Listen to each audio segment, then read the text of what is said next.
आपल्या शालेय शिक्षण प्रणालीमध्ये आपण बऱ्याचशा प्रॉब्लेम बद्दल बोलतो. म्हणजे उदाहरणार्थ घोकंपट्टी किंवा मार्कांवरती जास्त अटेन्शन किंवा मेमरायझेशन, रट्टा मारणं, या सगळ्या गोष्टी माझ्या मते केवळ सिम्पटम्स आहेत. ह्यांचा मेजर डिझीज वेगळा आहे आणि तो म्हणजे नोकरीभिमुख मानसिकता किंवा त्याला आपण इंग्रजीमध्ये जॉब सेंट्रिक माइंडसेट असं म्हणतो.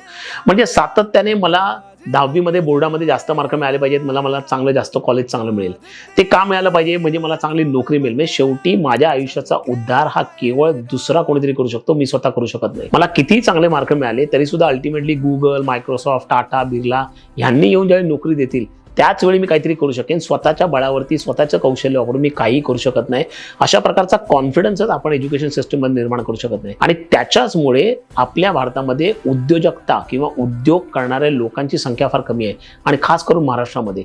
जोपर्यंत आपण ही मानसिकता शालेय शिक्षण प्रणालीमध्ये बदलत नाही, प्रत्येक मुलाला, प्रत्येक मुलीला तुझं स्किल वापरून, तुझं कौशल्य वापरून तू स्वतःचा मिनिंगफुल लाईव्हलीहूड तयार करू शकते, अशा प्रकारचा आत्मविश्वास निर्माण करत नाही, तोपर्यंत आपण खऱ्या अर्थाने उद्योजक घडवू शकणार नाही.